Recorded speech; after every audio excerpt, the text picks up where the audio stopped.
7:22 en el territorio continental ecuatoriano, buscando la verdad y abogando por la unidad nacional en pro de la paz y la seguridad del Ecuador. Queremos dar la bienvenida a nuestros siguientes invitados: el economista Walter Spurrier Vaquerizo, director de análisis semanal, y el académico doctor Fidel Márquez. Los invitamos para abordar este momento que estamos viviendo, dadas las condiciones económicas, la escuálida caja fiscal, las necesidades para enfrentar este nuevo desafío al terrorismo y el debate al menos de dos proyectos urgentes en materia económica: el uno que incremente el IVA del 2 al 15% y el otro para reformas legales, entre ellas de la ley de extinción de dominio. En estas condiciones, ¿qué debiera ocurrir? ¿Cómo afrontar el momento? Porque simplemente con estas leyes ni siquiera se va a solucionar algo que viene siendo un clamor: el contar con pleno empleo en el Ecuador. Economista Walter Spurrier, ¿cómo afrontar estos desafíos con estos dos proyectos en la Asamblea Nacional? Buen día. Buenos días, Miguel. Buenos días, Fidel. Buenos días a todos los que nos escuchan. La situación fiscal pues es sumamente grave. Todo el esfuerzo que se hizo con el acuerdo que tuvo con el Fondo Monetario, que generó, que trajo como más de $5.000 millones en apoyo, a las finales estamos fojas uno, porque ha caído el precio del petróleo, tenemos el compromiso de reducir la producción petrolera, y en general ha subido la tasa de interés en créditos internacionales y no ha habido cómo controlar el gasto público. El gobierno está buscando cómo paga los sueldos mes a mes en la administración pública y cómo se incrementan los atrasos de lo que no pagan los municipios, consejos provinciales, IES y contratistas. Eso requiere, mi entender, acciones con dos horizontes distintos. El horizonte de hoy, para hoy, es incrementar los ingresos de manera considerable. Eso requiere tanto subir el IVA en los 3 puntos como eliminar el subsidio de los combustibles. Se habla de focalizar el subsidio. Yo creo que el concepto debe ser eliminar el subsidio y más bien subsidiar el transporte de personas, por ejemplo, ¿no? El buses, el metro, transporte interprovincial, etcétera, para que el pueblo no se vea afectado con un incremento importante en sus costos de su movilización. Y eso no es que va a solucionar el problema, lo va a reducir de manera importante y va a permitir al gobierno entrar a hablar con los organismos multilaterales y los gobiernos amigos para que lo rescaten por su situación, porque un colapso del Ecuador va a terminar repartiendo todos los males que tenemos hoy entre los países vecinos. Eso diría yo que es una solución, una medida de corto plazo, pero en el mediano plazo tenemos que buscar medios para reducir el costo del sector público. Los defensores del costo del sector público dicen que el grueso del dinero del sector público va a salud, educación, seguridad, pero eso no quiere decir que en esos sectores el dinero se usa correctamente. ¿Cuánta cantidad de empleados de escritorio hay en esos ministerios? ¿Cuál mal uso del personal existe? El personal que no tiene cosas que hacer, personal que tiene exceso de cosas de hacer, etcétera. Pienso yo que debe poder recortarse el gasto público de manera importante y limitar su crecimiento año tras año, porque esa es otra. El crecimiento del gasto corriente del sector público es mayor que el crecimiento de la economía. Eso sería una manera de atender el problema fiscal. Paralelamente, hay que continuar con medidas que se toman para crear un mayor crecimiento económico. Estamos sin crecimiento económico. Acordémonos que el día anterior a la pandemia, el año anterior a la pandemia, el crecimiento fue cero. Desde el año 2014, que vivíamos del petróleo y de los créditos externos, y se cayó el precio del petróleo y se secó el crédito externo, estamos en crisis. Y este es el 10º año, no he dicho el 9º, porque el 2014 no fue de crisis. Este es vamos a cumplir una década de tener un mal desempeño de la economía sin la creación de empleo. Si no se crean circunstancias de que los inversionistas, los emprendedores sientan que la economía va a crecer y que van a incrementarse las posibilidades de hacer negocio, no va a aumentar el empleo.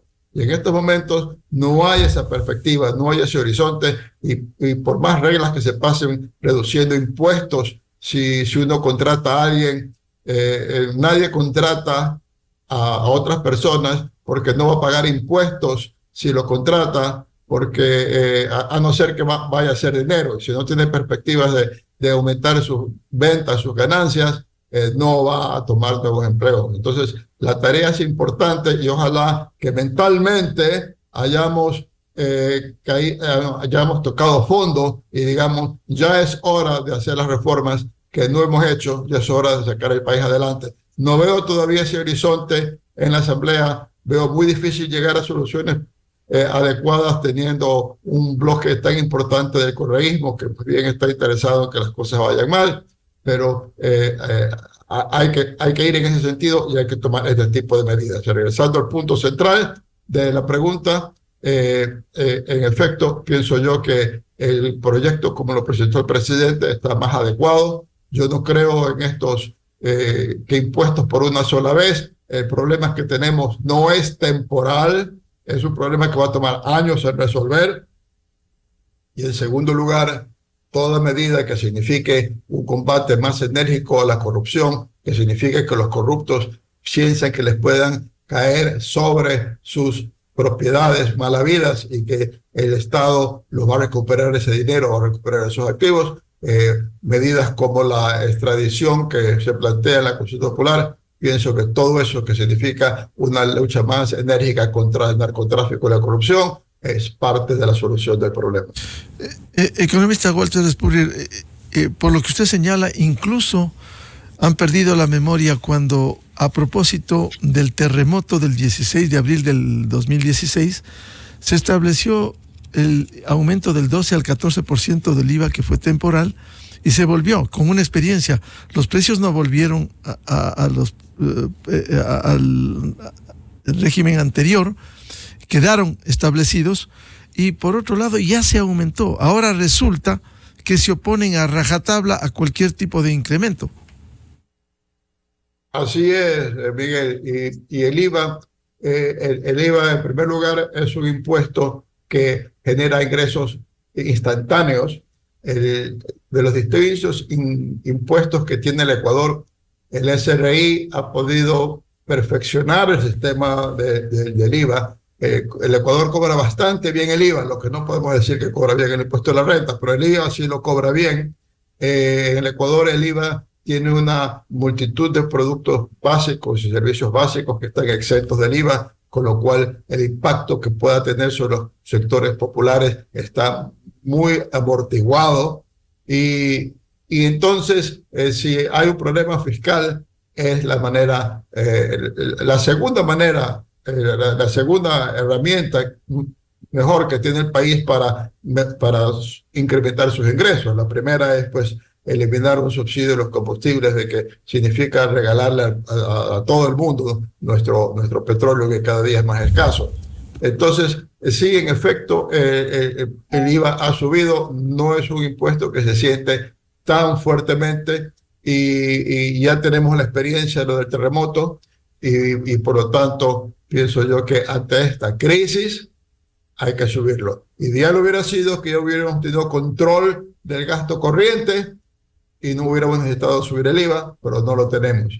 El gasto corriente hoy, en relación al tamaño de la economía, es más del doble de lo que era en relación al PIB. Es más del doble de lo que era en la crisis que tuvimos en el 98-99. O sea, hemos incrementado los ingresos y hemos más que duplicado los ingresos, y a pesar de tener más ingresos fiscales, seguimos con el problema. Pero bueno, hoy es aumentar el IVA, como se propuso, 3 puntos, la solución más nítida, más fácil para dar un primer paso para controlar la situación fiscal. Bienvenido al doctor Fidel Márquez. ¿Cómo ve este panorama económico, caja fiscal, escuálida, necesidades para enfrentar la inseguridad y el debate en la Asamblea Nacional entre que aprueban y no aprueban? Hasta el momento no hay los votos para aumentar el IVA al menos del 12 al 15%. Fidel, buen día. Buen día, Miguel. Buen día, Walter.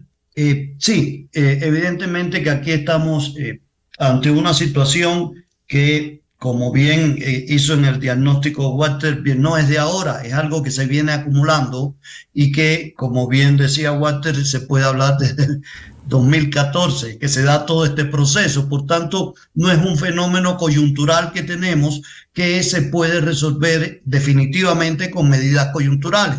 Por tanto, tienen que ser, a mi modo de ver, y como bien planteaba Walter, hay que ver dos planos, nos decía Walter, yo digo que hasta tres planos, porque hay que plantearse también el modelo de desarrollo que tenemos, si es el adecuado o no, o si tenemos que ir a un cambio más profundo desde las estructuras mismas del modelo. Pero eso es para otra discusión y no en esta que estamos ahora. Y concretamente con relación a subir al IVA, es cierto que el IVA es un impuesto como ingresos para el fisco muy benigno, porque inmediatamente le da liquidez al fisco, y esto es algo de lo que se está planteando y no es nuevo que se nos plantee que subir el IVA. ¿Qué ocurre con el IVA? Que, como toda medida económica, si bien es beneficioso para el fisco en cuanto a ingresos, y lo que hay que tiene que primar aquí es en el análisis político, que es lo que tenemos que enfrentar en estos momentos, si es la necesidad de resolver los problemas del fisco, porque el IVA sí nos va a traer otros problemas, no en el fisco, en la subida del IVA, sino en la economía nacional en su conjunto, como por ejemplo, si bien es cierto que no afecta directamente la gran mayoría de los productos de la canasta básica, que son los que teóricamente no podrían estar afectando el consumo de la familia, para hablar en los términos económicos, sí va a haber un elemento especulativo en un primer momento, porque eso siempre ocurre con él, y vamos a tener, por tanto, un posible repunte inflacionario en ese primer momento. La buena noticia es que nuestros niveles de inflación son bajos, pues si lo comparamos con la región. Por tanto, desde el punto de vista del nivel inflacionario que esto pudiera traer, va a ser un nivel manejable. Pero también hay otro problema, que esto pudiera traer como consecuencia que las empresas se vean afectadas, le quite un poco de liquidez a la empresa, y esto daría un poco al traste con la posibilidad de generar empleo. Pero el problema es que ahora tampoco estamos generando empleo. Entonces, esas son las verdades que desde el punto de vista económico nosotros los tenemos que poner acá y decir con toda claridad: toda medida económica tiene este efecto positivo, en este caso es para que el fisco pueda tener, ya que no hemos tenido la disciplina fiscal adecuada que nos permita tener un fisco sano, y entonces ahora estas son medidas que se deben tomar. Lo ideal hubiera sido no haber tenido que llegar acá, pero la gran realidad es que esto sí va a tener, si bien alivia el fisco, trae como consecuencia otras medidas que hay que sopesar, y hay que ver el impacto que esto pueda tener en cuanto a generación de empleo. Eso es una gran realidad que tenemos nosotros que plantear acá, y que de una u otra manera, Miguel, coincido contigo, hasta ahora yo no vislumbro que vaya a pasar en la Asamblea, porque ayer tuvieron que suspender y antier la aprobación en primer debate en la comisión, para que esto pudiera tener los votos en el pleno como tal después. Entonces sigue la negociación, siguen los grupos de presión política dentro de la Asamblea presionando en este sentido. Entonces ya aquí tenemos decisiones políticas, porque los elementos económicos están puestos sobre la mesa ya. Pues en cuanto a eliminación de subsidios, yo soy del criterio que hay que eliminar los subsidios, pero sí hay que focalizar. Y existe la tecnología para poderlo hacer. Y esto sería de dos vías. Uno, que estos subsidios focalizados también tienen que ser con una temporalidad. Yo sí soy del criterio que solamente pueden recibir subsidios permanentes aquellos que no pueden valerse ni tener la opción posible de tener un empleo. Es decir, aquellas personas con discapacidades, etcétera, que sí están en la sociedad, y que hay que tomar eso en consideración desde el punto de vista de una política social adecuada. Y por tanto, esto coincido con Walter, que hay que ver el gasto corriente del Estado. Y yo me voy un poco más allá de los tamaños, ¿no? A mí no me gusta hablar de tamaños, sino que lo que tenemos que tener es un gobierno eficiente. Y evidentemente nuestros gobiernos en los últimos tiempos han sido todo menos eficientes. ¿Y por qué? Porque no han tenido la prolijidad de ser gobiernos disciplinados fiscalmente. Y eso es una gran realidad que hay que poner sobre la mesa.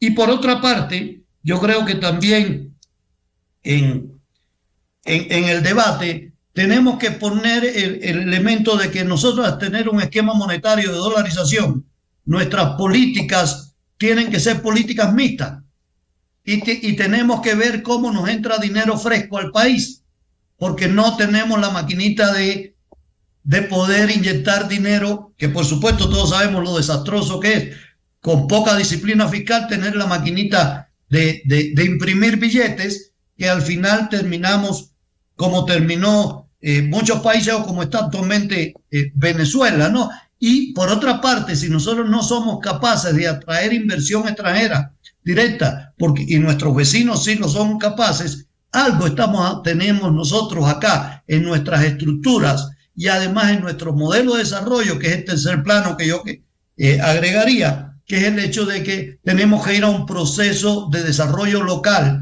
y tenemos que ir a un proceso de identificación de potencialidades de desarrollo en los territorios. Y en función de eso, aplicar entonces modelos que nos lleven a generar inversión y generar empleo.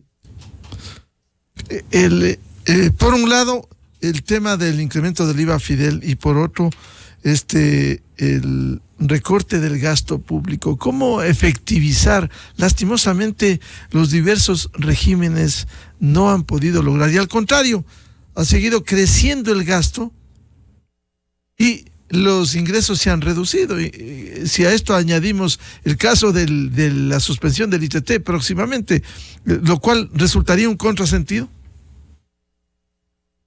Sí, totalmente de acuerdo, Miguel. Eso es, evidentemente usted no puede lograr que tener recursos, a seguir aumentando su gasto corriente y disminuir sus ingresos.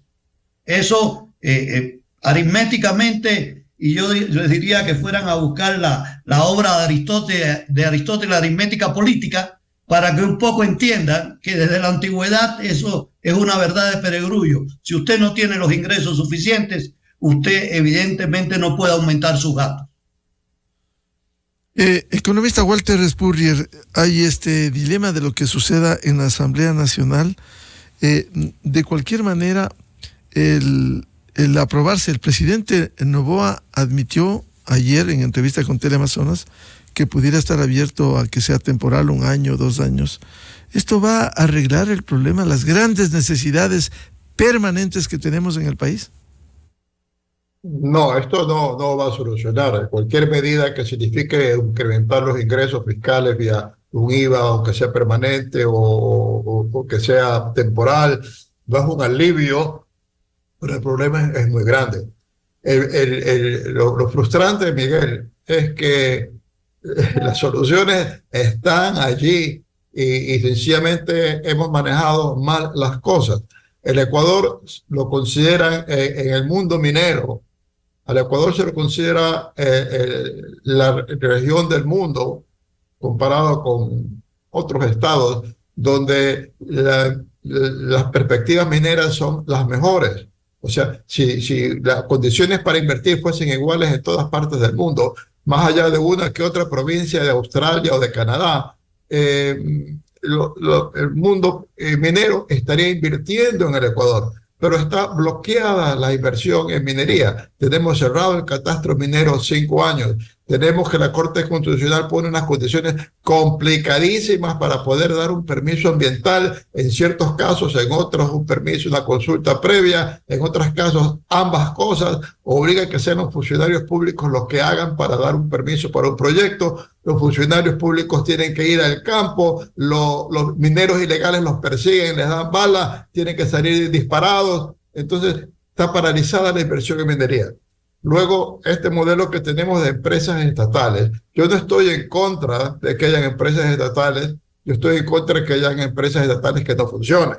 Entonces, tenemos un gran potencial petrolero, y más allá de lo que la Corte Constitucional se la ingenió para bloquearnos el desarrollo del campo ITT, que es de los que conocemos, de los que se han descubierto el único con potencial de crecimiento. Más allá de eso, el Ecuador tiene condiciones geológicas para encontrar mucho más petróleo, y Petroecuador para todo. O sea, no puedes... Se las maneja para anular todos los concursos que convoca, porque considera que la inversión privada le quita a ellos controles. Lo mismo sucede en electrificación. Los cambios que se acaban en la ley energética no van a conseguir que aumente la inversión privada en energía, porque nadie va a invertir en energía si tiene que vender energía a las empresas eléctricas locales, muchos de los cuales no pagan sus cuentas porque sus clientes son solamente gente subsidiada o que roba energía y no tiene dinero para pagar por la energía que le venden. Entonces no va a haber inversión. Entonces, realmente, si de pronto enderezáramos, y aquí estoy entrando al tema que cuando Fidel menciona el horizonte más profundo, pues ahí está parte del horizonte más profundo. O sea, el Estado tiene cómo obtener fuentes directas de ingresos importantes y repetir las bonanzas que tuvo en los años 70 cuando se encontró el petróleo en la Amazonía, o de la que gozó Rafael Correa y malgastó y más bien nos creó deuda que tuvo en los años 80, ¿no? Entonces, en ese sentido, el 80 y 90, o sea, en ese sentido, la solución permanente va por ahí. Si nosotros de pronto abrimos a la inversión, y digo estos dos sectores porque son ingresos directos al fisco, pero hay muchos otros sectores donde se puede entrar inversión privada, y se mejoran las perspectivas de largo plazo del Ecuador, y se toman estas medidas del momento, como aumentar el IVA, que permite aliviar la situación fiscal, se van a abrir las puertas para obtener créditos externos, para poder mover nuestra deuda pública, porque se ve que el Ecuador va a tener futuro. El problema es que actualmente no estamos viendo una vía para adelante, para salir adelante, porque tenemos corchado todas las posibles vías para hacer crecer la economía. Entonces, en ese sentido, en efecto, hay que sentarse y reorganizar todo, y eso es lo que no parece tener conciencia de nuestras fuerzas políticas. Tenemos un sistema político en que no hay partidos fuertes. Este gobierno armó un equipo de movimientos políticos a última hora para ser electo. El anterior se creó años atrás para la presidencia de Guillermo Lasso, pero tampoco tenía trayectoria, y así sucesivamente. No hay quienes se sienten a pensar en el futuro a largo plazo y comenzar a armar mejor la economía nacional. Y eso es algo que la sociedad va a tener que empujar, porque la solución de largo plazo está allí. Estamos muriéndonos de sed ante la fuente y nos estamos batiendo cómo salimos del paso sin mirar el horizonte de más largo plazo y dónde están las salidas a nuestra crisis. Economista Walter Spurrier, ¿y qué piensa del planteamiento de ir a una posible moratoria? Es decir, que en un año, como es la disposición de la Corte Constitucional, para el cierre de la explotación en una parte del ITT, para que lo comente lo que dijo ayer en Teleamazonas el presidente Noboa. Creo que la moratoria es un camino viable. Estamos en guerra, no estamos en la misma situación que hace 2 años, estamos en guerra, y nosotros logramos parar lo que era una avalancha de violencia y de destrucción. Hoy en día ya tenemos números mejores. En muertes violentas hemos bajado dramáticamente, en criminalidad hemos bajado dramáticamente. Entonces es esencial que se acompañe también con incremento de ingresos o con alguna forma de moratoria en el cual podamos mantener ciertos ingresos hasta que pase este tiempo, que es un tiempo clave, que si es que no lo luchamos y no lo financiamos, perdemos el país. ¿Una moratoria de cuánto tiempo? Tendría que hablar con los expertos, pero por lo menos debería ser de 1 año adicional. ¿Un año adicional? Un año adicional, por lo menos. Primero se llevó al pueblo a que apruebe esto. El pueblo, sin mayor conciencia, hay que decirlo, lo aprobó. Ahora hay la posibilidad de reducir los ingresos con la no explotación en el ITT. ¿Cómo ve esta posibilidad, economista Walter Spurrier?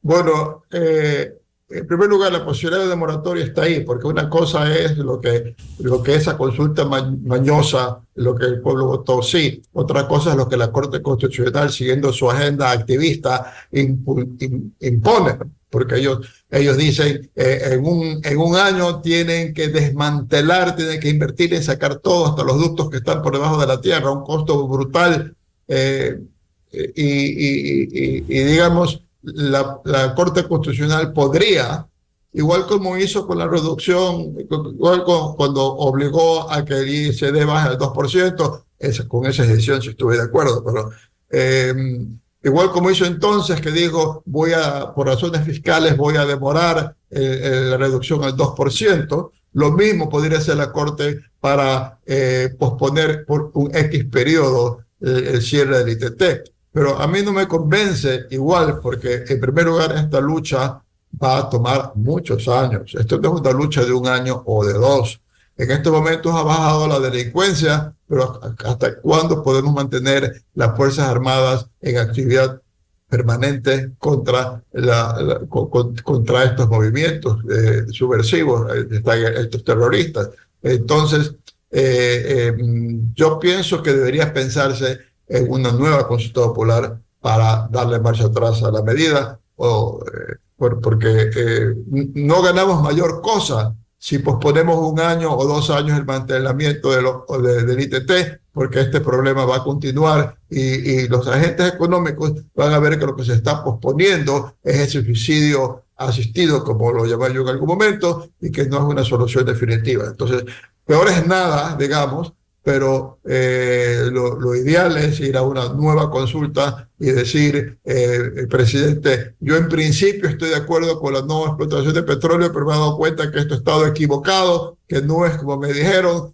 y por lo tanto planteo de que se permita la explotación del ITT bajo determinadas condiciones. Yo pienso que esa sería la medida de hacer, porque además ese sería el mensaje de que el país va a seguir buscando petróleo, porque actualmente la idea es que el país le va a dar la espalda al petróleo y eso es terrible, porque va a seguir bajando la producción petrolera, se siguen agotando los campos que tenemos y esa va a ser muy difícil reemplazar esos ingresos fiscales. ¿Qué piensa Fidel Márquez respecto de esta posible moratoria, como se ha mencionado, a sabiendas de un hecho, como decía Walter Spurrier? No solo que se dejará de recibir recursos por la explotación en el ITT, sino habrá que invertir centenares de millones de dólares, como dicen los expertos, para desarmar y dejar de explotar el petróleo en esa zona, Fidel. Sí, coincido con Walter en esto. Yo también fui uno de los que estuve en contra de que se dejara de explotar el ITT por todas las consecuencias que traía, y además porque si analizamos el ITT, ya el impacto ecológico ya estaba hecho, se había hecho de acuerdo a la tecnología existente, y como está actualmente el ITT ya no va a tener mayor impacto a no ser que haya un desastre alrededor de esa área, ¿no? Un desastre natural que provoque problemas de contaminación fuerte. Yo siempre soy del criterio de que tenemos que tener una unión inteligente con la naturaleza, pero una unión, no teniendo los recursos, no buscar las mejores tecnologías posibles que hagan el menor daño ecológico posible. Es decir, ese debe ser el camino y la filosofía que tenemos que hacer, porque nosotros teniendo, y como dijo Walter anteriormente, estamos al lado del lago y nos estamos muriendo de sed. Es decir, tenemos nuestros recursos que podrían ser utilizados, podríamos utilizar en el desarrollo del país, y hasta que no tengamos una nueva estructura que nos permita a nosotros tener forma de tener los ingresos y tener crecimiento económico y tener forma para el desarrollo económico y social, tenemos que seguir apelando a los recursos que tenemos a la mano. En este sentido, yo creo que hay que ser bien pragmático y tenemos que decir cuál es la alternativa que tenemos hoy en día ante la explotación del petróleo. Yo no la veo en estos momentos. Tendríamos nosotros que hacer, digamos, convertirnos en una especie que sí tenemos condiciones también para eso, de una especie de nudo logístico para interrelacionarnos con toda la cuenca del Pacífico y que nosotros acá en el Ecuador seamos el punto donde desde la logística podamos tener un desarrollo adecuado. Eso pudiera ser en lo financiero, en lo marítimo, en transportaciones, en la parte de aeronáutica, pero para eso necesitamos recursos para invertir o atraer inversión. Con las condiciones que tenemos actualmente, no tenemos esos recursos. Y también, Walter, yo añadiría ahí el gas como otro elemento que tenemos también que nosotros entrar a analizar para su explotación y para ver qué posibilidades tenemos en todo este sentido. Entonces, ante esta situación, la moratoria puede ser una medida paliativa para ingresos temporales, pero no resuelve el problema realmente después de recursos que tenemos en el país. Yo creo que esa moratoria no nos va a resolver el problema de mediano y largo plazo. Puede ser algo muy coyuntural para ahora hacerlo, y que totalmente de acuerdo con Walter, eso debería ser una pregunta de la consulta. ¿Qué hacer con con el Yasuní actualmente, después de esa, que además todos sabemos que esa consulta se hizo en el momento más inadecuado posible? Y los resultados, por tanto, fueron los que se tuvieron. Y esto unirlo también, Miguel, que otras veces lo he dicho, con si somos y tenemos esa vocación ecologista, ¿por qué tenemos que seguir teniendo el subsidio a los combustibles? Economista Walter Spurrier, en la Asamblea Nacional pudiera ver el escenario que ya ocurrió en noviembre del 2021 cuando hubo la reforma tributaria. ¿No habría la posibilidad de que frente a los desacuerdos entre por ministerio de la ley? Bueno, Miguel, yo pienso que hay una diferencia ahora con Noboa de la que había con Lasso. Yo tengo la impresión de que Noboa piensa mantener un acuerdo con la mayoría de la Asamblea con miras a no hacer vetos parciales en contra de lo que pueda estar queriendo la Asamblea. O sea que de que las leyes que hasta ahora han entrado en vigencia, él ha aceptado.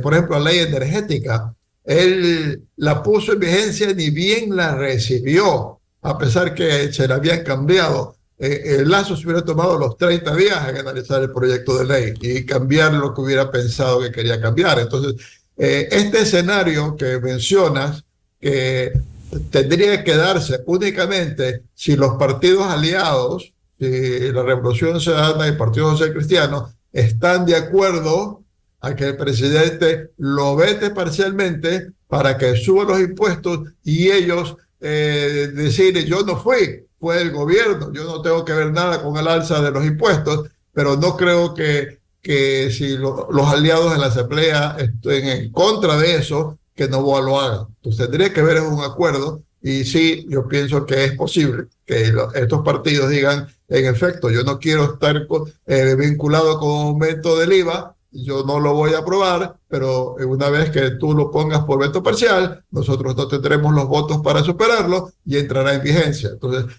bajo ese sentido, es posible. Si hubiese sido el gobierno de Lasso, yo hubiera dicho, sí, probablemente lo va a hacer. Ahora pienso yo de que va a priorizar Noboa el mantener la alianza legislativa, y solo con un apoyo de socialcristianos y del correísmo, él tomaría esa medida del veto parcial. Fidel Márquez, ¿usted ve ese panorama que sería aprobado, como ha planteado el Ejecutivo, por la alianza que tiene, y aunque en el caso de las reformas a la ley de extinción de dominio ha habido mayor oposición? Sí, a ver, yo creo acá que la que menos oposición debió haber tenido es la ley de extinción de dominio, ¿no? Por todo el entorno en que estamos viviendo, pero la política ecuatoriana es así, y puede ocurrir cualquier acuerdo que además no esté en la punta del iceberg. La punta del iceberg vamos a ver la discusión, unos diciendo yo no aumento impuestos, el otro yo estoy en contra de la extinción de dominio, estoy en contra de tales cuestiones, pero en la política ecuatoriana nos ha enseñado que se puede, una ley que se piensa que no va a pasar, con los acuerdos que de una u otra manera esbozaba Walter, puedan ocurrir, estén tras bastidores y que pueda darse que si existe ese acuerdo, que pase por el Ministerio de la Ley para no tener la responsabilidad o la mella de irse en contra de lo que se ha dado en llamar las líneas rojas. Entonces, eso por un lado. Y por otro lado, que se llegue a un acuerdo entre el presidente con sus bloques aliados y que lleguen a determinadas medidas que yo no veo otra forma de cómo tener el dinero fresco en el corto plazo que no sea por estas vías, y que evidentemente, a pesar de todos los efectos perversos que puedan tener, es lo que les está quedando al Ejecutivo para poder enfrentar la situación.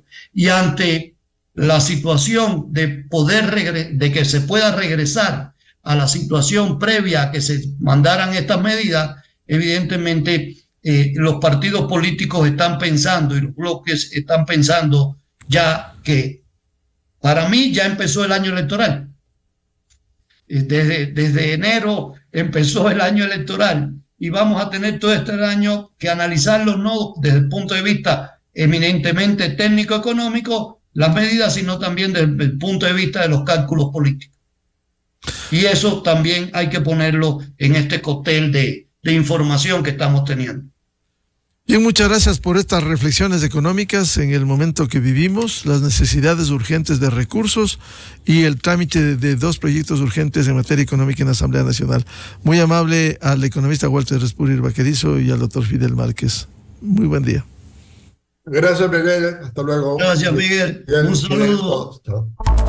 Enseguida, en la revista de Opinión Democracia. 7:59 minutos en el territorio continental ecuatoriano, pausa publicitaria, y en la revista de Opinión Democracia, Buscando la Verdad, volvemos para hablar sobre la importancia de la visita de esta delegación al más alto nivel de los Estados Unidos, que desde este lunes y hasta este jueves lo harán sobre la base de la ayuda militar de los Estados Unidos en este momento complejo que vive el Ecuador. Desde 1984 con Gonzalo Rosero. La revista de Opinión Democracia. Siempre líderes, siempre confiables. Enseguida regresa Miguel Rivadeneira a la búsqueda de la verdad. Aunque todo permanece estático y luce bajo control, el sol de la papaya